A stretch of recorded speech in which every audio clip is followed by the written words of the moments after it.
Islamic media TV কোরআন হাদিসের কথা বলে। সত্য স্বপ্নের আলামত কি কি, অর্থাৎ কিভাবে বুঝবো যে আমি যে স্বপ্নটা দেখেছি এই স্বপ্নটা সত্য কিনা বা অর্থবহ কিনা। অনেকে আমাদের কাছে জানতে চায় যে আমি এই স্বপ্নটা দেখেছি, এটা কি সত্য স্বপ্ন, এটা কি অর্থবহ স্বপ্ন, বা এটা কি আল্লাহর পক্ষ থেকে কোনো গাইডেন্সমূলক বা দিক নির্দেশনা বা সুসংবাদমূলক স্বপ্ন।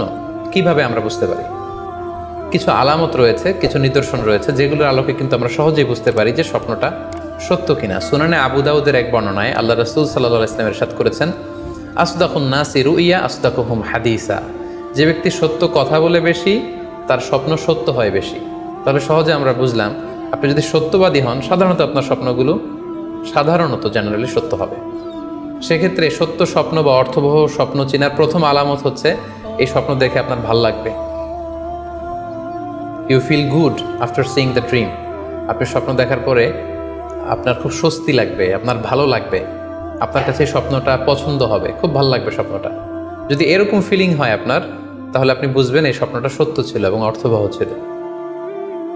2 নাম্বার হচ্ছে, true dreams are very short and concise. সত্য স্বপ্ন খুবই শর্ট হয়, কনসাইজ হয়।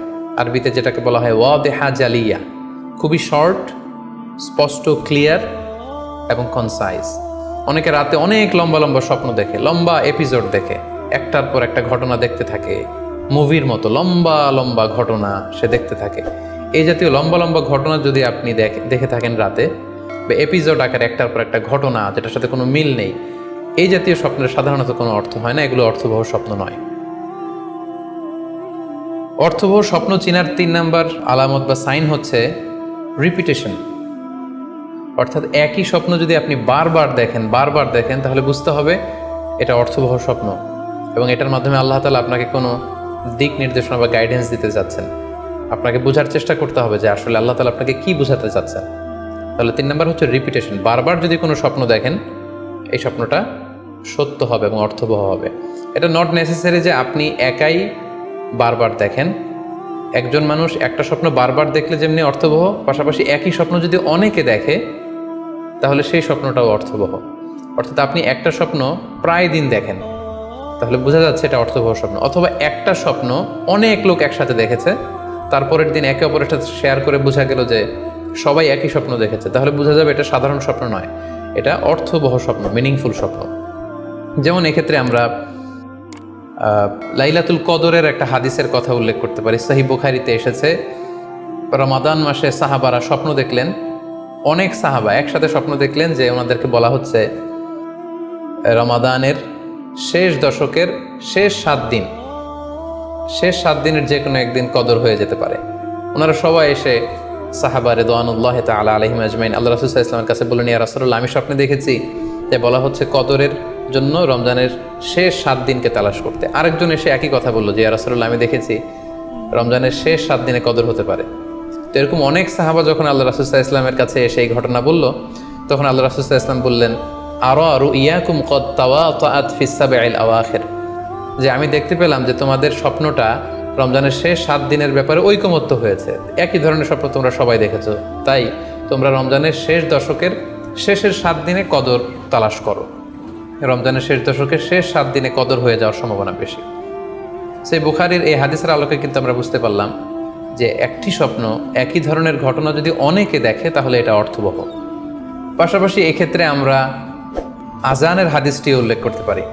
আমরা এখন নামাজের আগে যে আজান দেয়া হয়, শুরুর দিকে কিন্তু সাহাবাদের এই আজানের পদ্ধতি জানা ছিল না।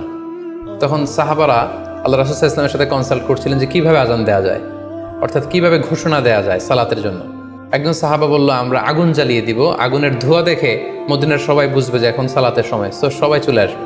আরেকজন বলল, না, প্রতিদিন আগুন জ্বালানো এটা নিরাপদ না, বরং আমরা খ্রিস্টানদের মতো বেল বাজিয়ে দিব। একজন বেল রিঙ্গার রাখবো, যে ঘন্টা বাজালে ঘন্টার আওয়াজ শুনে খ্রিস্টানদের মতো চার্চে যেন লোকজন আসে, বাকিরা সবাই নামাজ পড়তে চলে আসবে। তো এক একজনের এক এক পরামর্শ শুনে আল্লাহ রাসূল সাল্লাল্লাহু আলাইহি ওয়াসাল্লাম কোনো সিদ্ধান্তে আসতে পারলেন না। তারপরের দিন একজন সাহাবা চমৎকার একটি স্বপ্ন দেখলেন। তিনি স্বপ্নে দেখলেন, ওনার নাম হচ্ছে আব্দুল্লাহ ইবনে যায়েদ ইবনে আব্দে রব্বি। উনি স্বপ্নে দেখলেন যে একজন লোক, খুব সম্ভবত ফেরেশতা হবেন, তার গায়ে 2টা সবুজ রঙের জামা এবং তার হাতে বেল। ঘন্টা। তখন তিনি ওনাকে জিজ্ঞেস করলেন, আপনি কি ঘন্টা বিক্রি করেন? তখন স্বপ্নে সেই লোকটি বলল, ঘন্টা দিয়ে তুমি কি করবে? তো সাহাবী বললেন যে ঘন্টা দিয়ে আমরা নামাজের জন্য আহ্বান করব। তো স্বপ্নে সেই সবুজ কাপড় পরিহিত লোক বলল যে ঘন্টার চাইতেও যদি চমৎকার একটা আইডিয়া তোমার সাথে শেয়ার করি, সেটাকে তুমি শুনবে? সাহাবী বললেন, হ্যাঁ শুনবো। তখন তিনি বললেন, ঘন্টা না বাজিয়ে তোমরা উঁচু একটা জায়গায় দাঁড়িয়ে আল্লাহু আকবার, আল্লাহু আকবার, আল্লাহু আকবার, আল্লাহু আকবার, আশহাদু আল্লা ইলাহা ইল্লাল্লাহ, আশহাদু আন্না মুহাম্মাদুর রাসূলুল্লাহ, এই বাক্যগুলো তোমরা বলবে। এই বাক্যগুলোর মধ্য দিয়ে আল্লাহর বরত্বের ঘোষণা হবে, রাসূল সাল্লাল্লাহু আলাইহি ওয়াসাল্লামের রিসালাতের ঘোষণা হবে, মানুষকে চমৎকার বাক্যে নামাজের দিকে ডাকাও হবে, ফলে লোকজন নামাজেও চলে আসবে। এই চমৎকার কথা শুনে সাহাবা তো অবাক হয়ে গেলেন, ওনার ঘুম ভেঙে গেল। উনি সকালবেলা আল্লাহ রাসূল সাল্লাল্লাহু আলাইহি ওয়াসাল্লামের কাছে এসে পুরো ঘটনা শোনালেন যে একজন লোককে আমি দেখলাম হাতে ঘন্টা, আমি বললাম ঘন্টা কিনবো সালাতের আহ্বানের জন্য, তিনি আমাকে এই কয়েকটা বাক্য শিখিয়ে বললেন ঘন্টা না বাজিয়ে এই বাক্যগুলো দিয়ে আহ্বান করলে কেমন হয়। আল্লাহ রাসূল সাল্লাল্লাহু আলাইহি ওয়াসাল্লাম এই স্বপ্নের কথা শুনে তিনি অভিভূত হলেন। তিনি বললেন, তুমি ঠিকই দেখেছ, তুমি সঠিক স্বপ্ন দেখেছ। যেহেতু বেলালের কণ্ঠ খুব দরাজ, বেলালকে ডাকো, আমাদের ঘন্টাও বাজানোর দরকার নেই, আগুন জ্বালানোর দরকার নেই, বেলালকে বাক্যগুলো মুখস্থ করিয়ে দাও। বেলাল মসজিদে নববীর পাশে দাঁড়িয়ে আওয়াজ করে এই আজান দিবে, এই ঘোষণা দিবে। এই আজান শুরু হলো। বেলাল রাদিয়াল্লাহু তাআলা আনহু একটা উঁচু জায়গায় দাঁড়িয়ে আল্লাহু আকবার, আল্লাহু আকবার বলে তিনি আজান দিতে শুরু করলেন। এই বাক্যগুলো শুনে সাইয়েদনা ওমরে ফারুক দৌড়াতে দৌড়াতে আল্লাহ রাসূল সাল্লাল্লাহু আলাইহি ওয়াসাল্লামের কাছে আসলেন। এসে বললেন, ইয়া রাসূলুল্লাহ, বেলাল এই বাক্যগুলো কোত্থেকে শিখেছে? গত রাতে তো আমি দেখেছি যে আমাকে একজন লোক বলেছে যে তোমরা এই বাক্যগুলোকে ব্যবহার করে লোকজনকে সালাতের জন্য আহ্বান করো। আল্লাহ রাসূল সাল্লাল্লাহু আলাইহি ওয়াসাল্লাম শুনে অবাক হলেন। অর্থাৎ ওই সাহাবী ঠিক যেমন স্বপ্ন দেখেছেন, ইসলামের দ্বিতীয় খলিফা সাইয়েদনা ওমরে ফারুক রাদিয়াল্লাহু তাআলা আনহু উনিও একই স্বপ্ন দেখেছেন। তার মানে একই স্বপ্ন যদি একাধিক লোকজন দেখে থাকে, সেটা যেমনি অর্থবহ, আবার আপনি একাও যদি একই স্বপ্ন বারবার বারবার দেখেন, সেটাও অর্থবহ।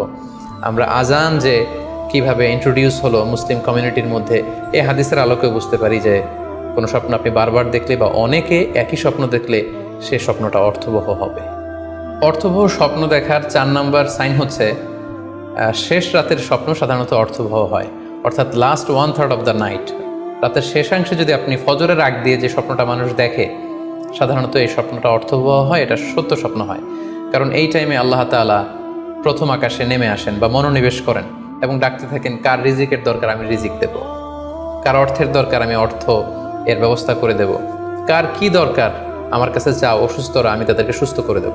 সো ওই টাইমে আল্লাহ তাআলার বিশেষ একটা রহমত পৃথিবীতে নেমে আসে, ফলে শেষ রাতের স্বপ্ন সাধারণত অর্থবহ স্বপ্ন হয়।